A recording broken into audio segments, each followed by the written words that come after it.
Si Catherine Bernardo ay isa sa mga pinakatanyag at respetadong pangalan sa industriya ng showbiz.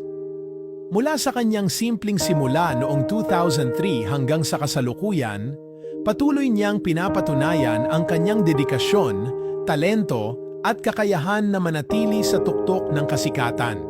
Ang tagumpay niya ay hindi lamang nasusukat sa dami ng proyekto o pelikulang nagawa niya, kundi pati na rin sa mga parangal, pagkilala at tiwala na binibigay sa kanya ng industriya at ng kanyang mga tagahanga.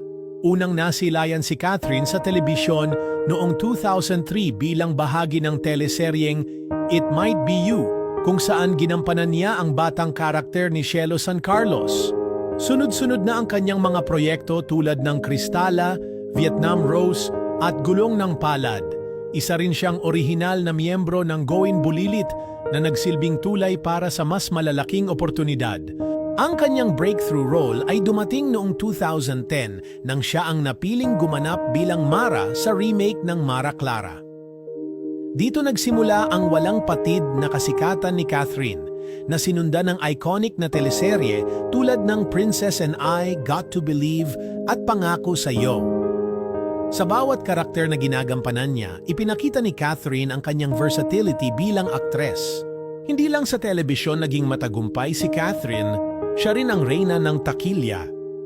Ilan sa kanyang mga pinakamalaking pelikula ay She's Dating the Gangster, Crazy Beautiful You, Barcelona, A Love Untold, The House of Us, at Hello, Love, Goodbye.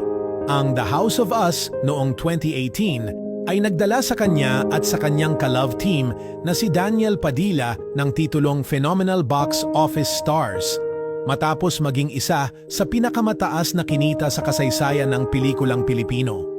Sinundan ito ng Hello, Love, Goodbye noong 2019 na tinaguri ang pinakamataas na kinita ng Filipino film sa lahat ng panahon. Ang mga pelikulang ito ay hindi lamang patunay ng kanyang box office draw, kundi ng kanyang galing bilang aktres na pinuri sa parehong lokal at internasyonal na antas. Si Catherine ay binansagang the Queen of Philippine Movies at Asia's Superstar dahil sa kanyang mga nakamit sa industriya. Siya ang kauna-unahang babaeng Pilipino na nakapag-uwi ng higit 3 bilyon mula sa kabuuang kita ng kanyang filmography. Bukod dito, siya rin ang youngest recipient ng Phenomenal Star of Philippine Cinema Award. Tumanggap siya ng mga prestihiyosong parangal mula sa Famous, PMPC Star Awards, at GMMSF Box Office Entertainment Awards, at ilang ulit na nominado sa Gawad Urian. Isa rin siyang kinikilalang global influencer na napabilang sa Forbes Asia's Most Influential Celebrities on social media in the Asia-Pacific region. Ang kanyang social media following ay patunay ng kanyang malawak na impluensya. 15.2 milyong followers sa Instagram, 10.5 milyong followers sa Twitter, at 3.43 milyong subscribers sa kanyang YouTube channel.